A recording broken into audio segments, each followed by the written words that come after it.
Nah, Imam Ahmad bin Hanbal yang melarang, sedangkan Imam Syafi'i menyuruh disunahkan. Kenapa? Ada dalilnya di dalam kitab Tafsir Qurtubi, tutuplah kubur kata Rasulullah. Nah, karena itu li'annaha amanatun, karena itu amanah. Siapa tahu Allah Ta'ala akan membukakan di sana suatu hijab.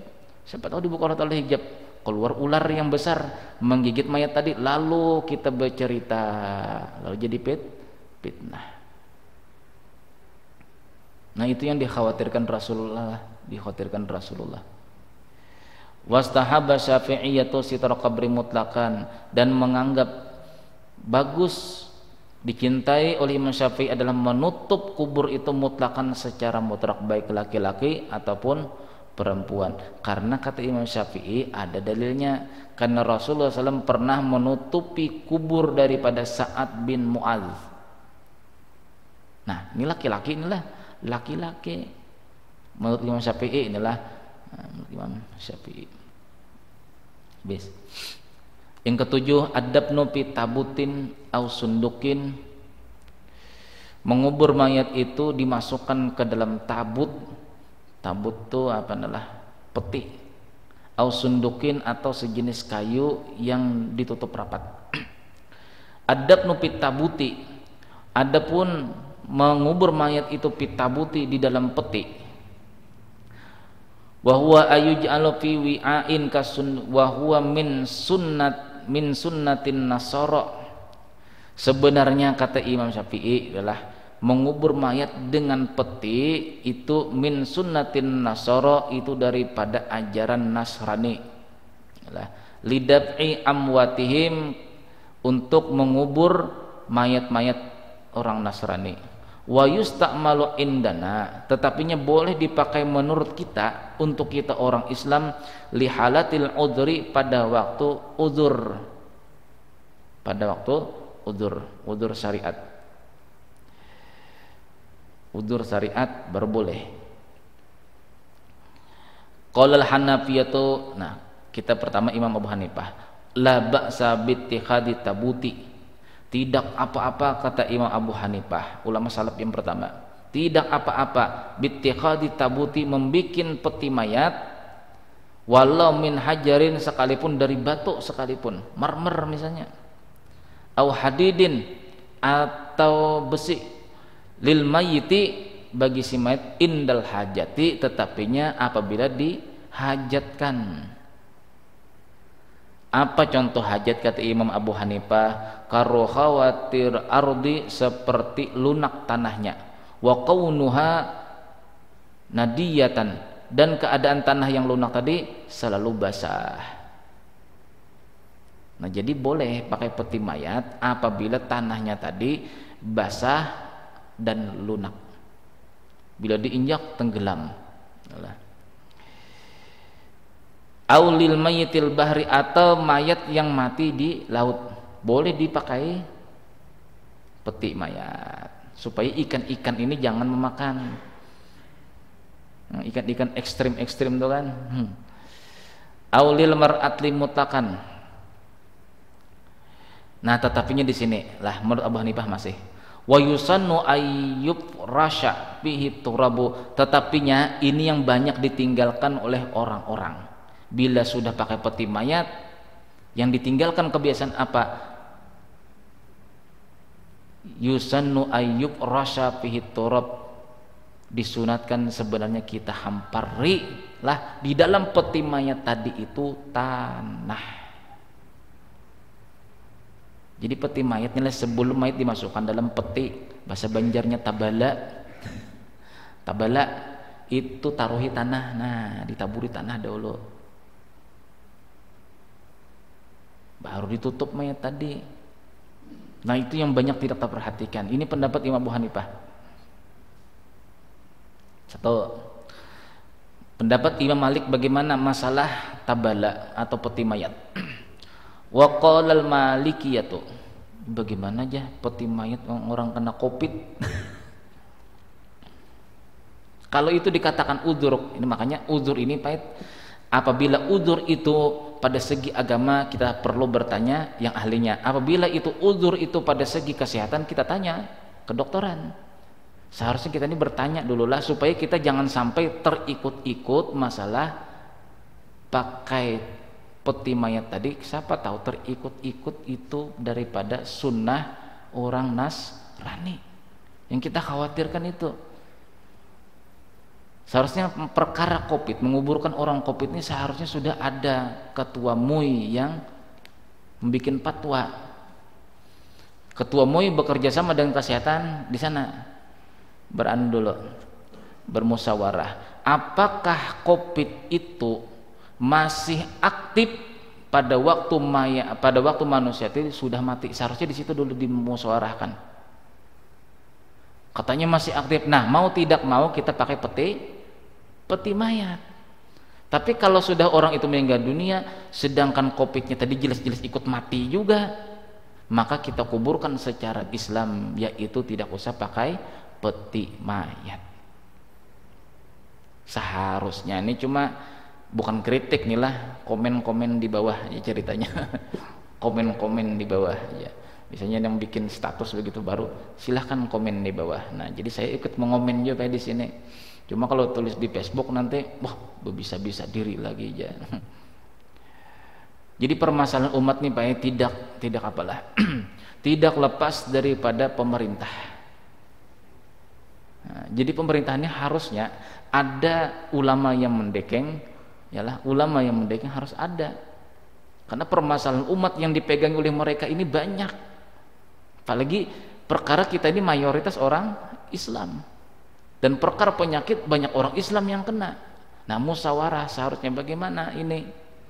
Boleh pakai peti mati, boleh apabila ada uzur, artinya mau tidak mau harus pakai itu. Nah, kalau tidak uzur berarti tidak boleh kita memakainya. Ini sepakat 4 mazhab ulama-ulama salaf kita dahulu. Jadi tidak apa-apa kata Abu Hanifah apabila itu hajat. Sekalipun petinya itu terbikin marmer dari besi, tidak apa-apa. Tetapinya ingat kata Abu Hanifah tadi, di dalam peti mayat tadi taburi dahulu tanah. Kebanyakannya, wah kalau ditaburi tanah aja, petinya nih harganya 50 juta. Oh, petinya bagus, yalah. Sayang nanti jarnah, ya sudah. Wa qala al-Maliki, itu berkata Imam Malik, al-aula, yang paling pantas kata Imam Malik, ada mudabni pit tabut. Ya sepantasnya tidak usahlah kata Imam Malik nilah, tidak usahlah dikubur dengan peti mayat. Wa innama yundabu, hanya saja yundabu artinya syariat tidak menyuruh, tapi bila dikerjakan tidak apa-apa. Nah, itu yundabu. Wa innama yundabu, hanya saja dianggap masih baguslah menurut syariat Islam, saddul lahdi bilabanin, ditutup liang lahat itu cukup dengan bilabinin, dengan apa nih, dengan apa itu namanya, tanah liat. Nah, tanah liat tubunain, yaitu tanah liat yang mentah, yang belum dimasak, yang belum menjadi batu bata kah ya kita? Nah, batu bata. Apabila tidak ada palahun hasabin, kayu sepap yang panjang, artinya kayu yang rata, hasabin. Apabila tidak ada pakar mudun atau genting. Kalau genteng lain lagi, genteng lah, genteng. Kalau genting lain lagi, itu bahasa banyak kepelipitan. Genteng. Nah, bila tidak ada genteng. Bila tidak ada pa'ajirun, batu bata al-makhluqun, yang telah dibakar, artinya batu bata. Jadi pilihan yang pertama kata Imam Malik inilah sepantasnya sih tidak usah dipakai peti mayat lah, sekalipun tanahnya itu lembek berair, cukup ditutupi dengan tanah liat kuning. Bila tidak ada maka dengan kayu, bila dengan bambu lah. Bila tidak ada maka dengan genteng. Bila tidak ada genteng baru pakai batu bata merah yang dibikin orang untuk dinding perumahan tuh lah. Nah, paturabun. Kemudian setelah itu kata Imam Malik nih lah, artinya agak keras sedikit Imam Malik lah. Kalau masih diusahakan jangan pakai peti mati lah. Paturabun, kemudian tanah yulat tu dicampuri bilmai dengan air, liyatamassaka, supaya air itu bisa ditutupi, tidak membasahi mayat atau kain kapan mayat. Jadi sama seperti kita yang sekarang kan lah, mayat itu di liang lahat lah, di dinding samping digali, dimasukkan mayat di sini, lalu ditaruh kayu kata Imam Malik. Setelah itu sela-sela lubang kayu tadi ditutupi dengan tanah yang dikasih air. Itu apabila tanahnya tadi rukhotun, tanahnya lembek dan berisi air. Itu Imam Malik. Wa qala Syafi'i, itu berkata Imam Syafi'i, yukrahu dafnul mayyiti fit tabuti, dimakruhkan mengubur mayat dengan peti mayat, illa fi ardi nadiyatin, terkecuali tanahnya itu tanah basah, al rakhwatin, atau tanah itu lembek, au kana fil mayyiti, alasan yang ketiga, atau boleh juga pakai peti mayat, fil mayyiti tahriyatan bihariqin, atau mayat itu hangus, mati terbakar lalu di sini tulangnya kelihatan, di sini angus misalnya itulah. Nah, itu mau tidak mau boleh kata Imam Syafi'i dikubur dengan peti mayat. Aul lada'in, atau orang itu mati dalam keadaan terbakar tapi tidak hangus, tetap boleh dikuburkan dengan peti mayat. Bihaitsu la yudbihu illa tabut, dengan perencanaan kata Imam Syafi'i, dengan perencanaan tidak bisa kita menggabunglah anggota tubuhnya si mayat di dalam satu tempat terkecuali dengan peti mayat. Ini misalnya nih lah terbakar, terkelupas di sini, lalu bahasa banyaknya untai-untai, goyang-goyang nih kulitnya tadi, di sini lagi begitu juga, ususnya ini keluar misalnya, sedangkan ini tidak boleh dibuang usus tadi ini. Mau kebawa ke dokter, mayatnya sudah berbau, mau dibawa ke dokter dijahit di sini sudah berbau, mau tidak mau misalnya dimandikan begitu, lalu bagaimana dengan batang tubuhnya yang sudah terbakar ini tadi, di sini goyang-goyang begini, ususnya keluar. Nah, apabila tidak bisa mengumpulkan batang tubuh mayat tadi terkecuali dengan adanya peti mayat, maka kata Imam Syafi'i boleh. Bismillah. Jadi bila mayat itu terbakar atau hangus, betul-betul hangus, siapa tahu ada lempengan kulitnya yang masih di tanah, itu wajib kita gabung di dalam kain kapan tadi, masukkan ke dalam peti mayat.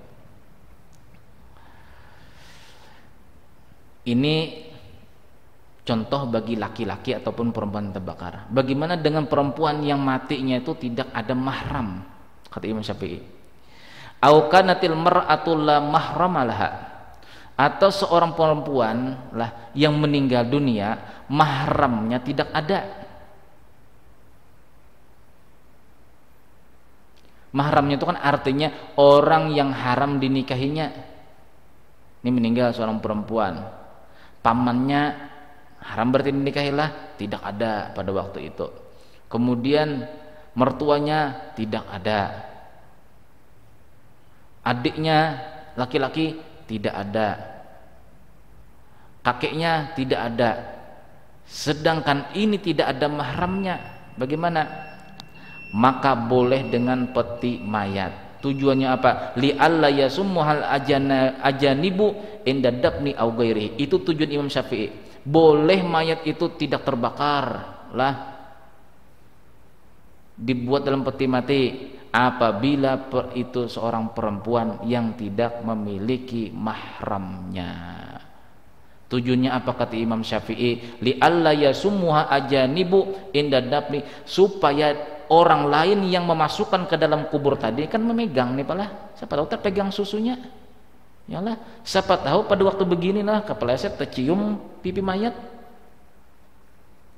supaya tidak tersentuh oleh jari-jari atau anggota tubuh laki-laki yang lain. Indan naqli pada waktu mengubur, kan memasukkan begitu kan didorong pantatnya nanti tersentuh kan? Tersentuh lah. Ini kan miring mayatnya tadi lah ke sinilah. Nah, lalu pantatnya kita dorong, yang mendorong ini bukan mahramnya. Nah, itulah Imam Syafi'i boleh khusus kepada perempuan yang matinya mati biasa, itu yang tidak ada mahramnya, khusus kata Imam Syafi'i itu dengan peti mayat. Isinya adalah, jadi jangan ada perdebatan lagi sudah.